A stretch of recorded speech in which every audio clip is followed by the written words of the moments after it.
Roger Davis, and I'm the owner and operator of the Riding Center just outside of St. Louis, Missouri. We teach a riding system that was developed by the late great Monty Foreman called the Basic Handle. And whether you ride English or Western or any other discipline, Monty Foreman's Basic Handle is the very best foundation for you to learn how to ride, to teach your horse, and gain the maximum amount of agility and safety with your horse. The following video is going to feature some testimonials as to the expertise of Monty Foreman, followed by a very brief demonstration by Sarah Sanders and her Ride with Excellence clinic demonstration, which exhibits the Basic Handle and teaches every bit of Monty Foreman's information to help make you a better, safer rider. Enjoy the video. Thank you. This week we meet the late, great Monty Foreman, whose innovations in riding and saddle design are still felt today. Special guests include Pat Pirelli and Jack Brainerd. So get comfortable, kick your boots off, and join me. This is The Horse Show, and I'm Rick Lamb.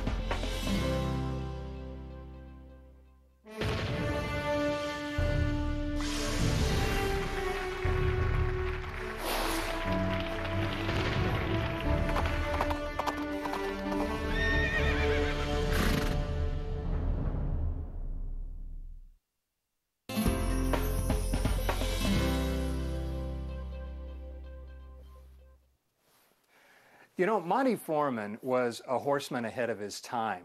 He considered himself a scientist, and he called what he did horse training science. Now, like any good scientist, Monty Foreman was dedicated to the pursuit of truth. And the truth for him was to be found not only in the training pen and the riding arena, but also in slow-motion film of riders on horses. Now, he was an artist in the saddle, one of the best riders of his time. But he was also an artist with pen and paper. And the many fine drawings that he did helped to explain his ideas in the books and magazine articles that he wrote. Now, most of all, Monty Foreman was a man with purpose, and his purpose was to bring good riding out of the realm of the mysterious and the inexplicable and into the light, where it could be analyzed and taken apart piece by piece and learned by just about anybody.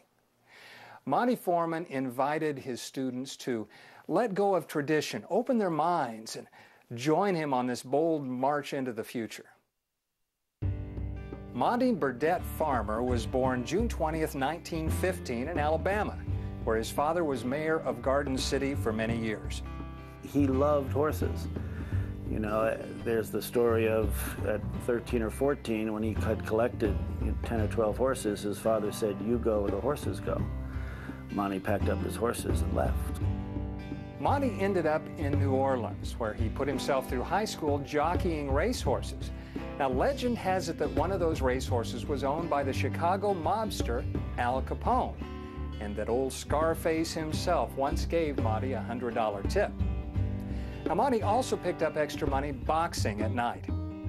He was offered a number of scholarships as a boxer. But the scholarship that he accepted was to Auburn University on a polo scholarship.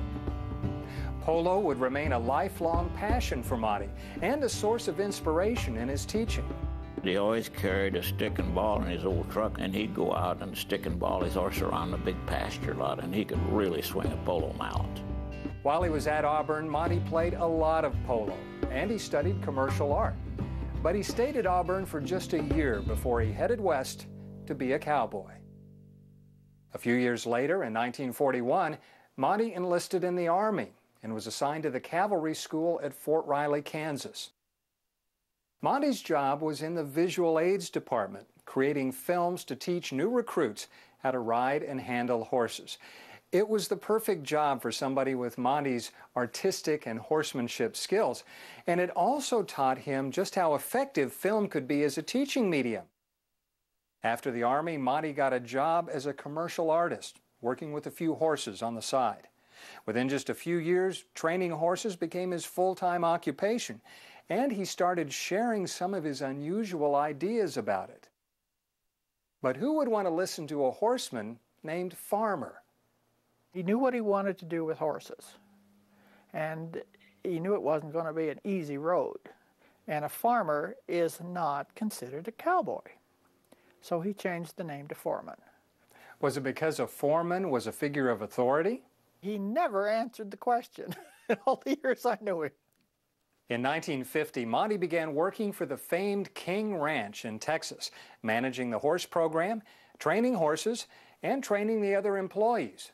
He's trying to figure out exactly what he was doing to make horses work as well as he did. He had just a natural knack with them, and he was trying to analyze himself so he could teach other people to be able to ride like that.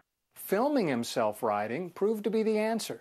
He discovered early on that what people think they're doing and what they're actually doing are a lot of times two different things on horses, and it's such a valuable tool to be able to see yourself ride. He realized that that was the future in horsemanship instruction. He was hooked on that film now. He just had to have those good cameras, and he never went anywhere that he wasn't packing a camera. And if he saw a good horse or if he went to visit with a trainer, the first thing he did was drag out that camera. Monty had the message, and he had a plan now for how to present it. But there was still the problem of how he was going to get the message to the public. Monty Foreman was the first prolific clinician. He went out there and gave clinics everywhere. The clinics began around 1958, and they were for horses and riders.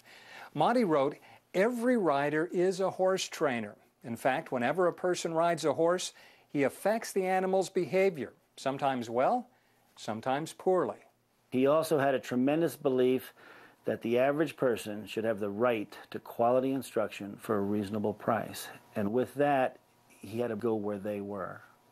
And go he did, conducting as many as 54 clinics in a single year, personally teaching more than 75,000 students during his career.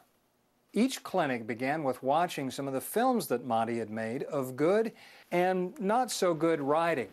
And now a front foot first change again. Often he would slow the film down so that every detail of the interaction between horse and rider could be seen. Monty wanted students to see the proof in black and white, to understand the why of his methods. Then it was time to ride. His clinics were famous for riding hard. Get on the horse, get going around the ring. If you start asking people to do things, show them what maneuvers should look like, give them some basic technique of how to start to do a maneuver. As they do them, the rider has to start to develop their balance. Monty had a sense of humor that often came out in his clinics, but he was deadly serious about getting improvement from all of his students. Some of them found that a little hard to take. One thing, he was pretty strong-minded about the things he did, and occasionally he would irritate people by yelling at them. Remember, this was days, but we didn't have microphones, and he constantly yelled at people, and that bothered some of them. The better riders in Monty's clinics got a special treat, a chance to play follow the leader around the arena, with Monty calling the shots. Turn right, do a rollback, do an inside roll. And it was a ding, ding, ding. And at this point, you were galloping. You were not just dinking around the arena. But sometimes a student just wasn't getting it, and Monty had no choice but to climb on the horse himself and demonstrate what he was talking about. And all of a sudden you saw this horse round up, put itself in frame, flex at the pole, become soft. And sometimes he would tell me, you know, gee, sometimes you wish you got to take a little longer because you don't want to insult the customer that much that it seems that easy. But he would say, yeah, it's not easy. It takes a lot of talent and time to develop that feel. But he would change horses in front of him.